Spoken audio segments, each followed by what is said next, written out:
Hi viewers, welcome to my channel Vagdevi's art. ఈరోజు ఈ వీడియోలో మనము తిరుమల ప్రసాదంలో స్వామివారికి మిరపకాయ ఎందుకు వాడరు, అదేవిధంగా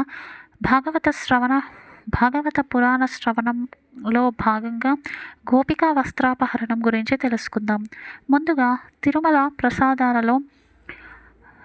తిరుమలలో స్వామివారికి సమర్పించే నైవేద్యంలో ప్రసాదాల్లో మిరపకాయ ఎందుకు వాడరో చూద్దాము.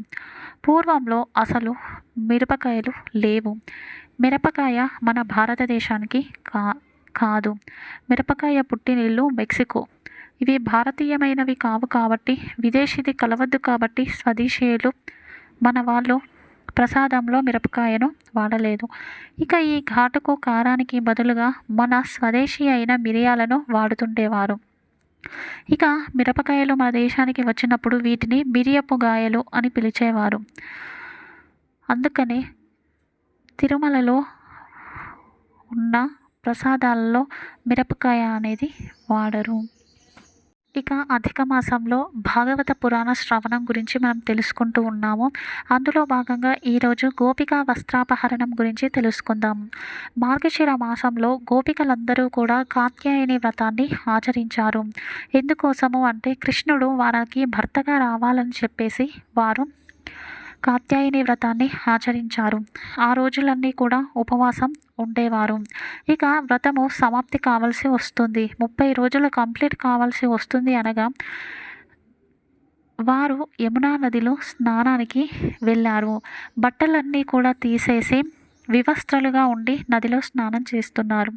అప్పుడు శ్రీకృష్ణ పరమాత్మునికి 7 సంవత్సరాలు. శ్రీకృష్ణుడు పొన్న చెట్టు పైన కూర్చొని గోపికల వస్త్రాలన్నిటినీ కూడా తీసుకుంటాడు. అయితే కృష్ణ, మాకు చలిగా ఉంది, బట్టలు మాకు ఇవ్వు అని చెప్పేసి అడిగితే, అలానే బయటకు వచ్చి బట్టలు తీసుకోండి అని చెప్పేసి అంటాడు. ఒక్కరు వస్తారా లేదంటే మీరు అందరూ వస్తారా, మీ ఇష్టం అని చెప్పేసి అంటాడు. అప్పుడు కృష్ణ, ఇంత చలిలో మేము ఎలా బయటికి రావాలి అని చెప్పేసి అడుగుతారు. అడిగితే, మీరు బయటకు వచ్చి మొత్తం మీ 2 చేతులు ఎత్తి శిరస్సుపై పెట్టి దోసిలితో తప్పును క్షమించమని వేడుకుంటూ అడగండి, ఇస్తాను అంటారు. ఇక వారు అదేవిధంగా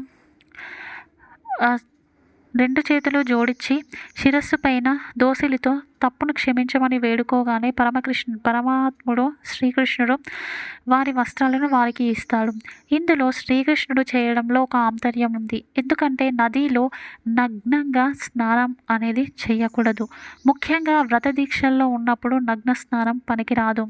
అలాగే అలా ఎవరైతే నదుల్లో నగ్న స్నానం చేస్తారో వారు దేవతా శాపానికి వరుణ దేవతా శాపానికి గురి అవుతారు.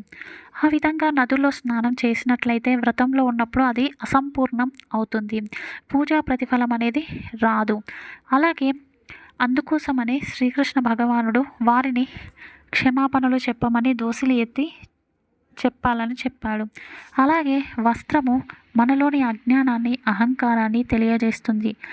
8 విధములైన పాశములలో లజ్జ కూడా ఒకటి. సో ఆ విధంగా అంజలి ఘటించడం వలన వారు పాశ విముక్తి చెందారు, అనన్య శరణాగతిని పొందారు అని చెప్పేసి ఈ గోపికా వస్త్రాపహరణంలోనే ఉన్న ఆంతర్యం. అంతేకాని శ్రీకృష్ణుడు చిలిపిగా ఈ పనులు చేయలేదు.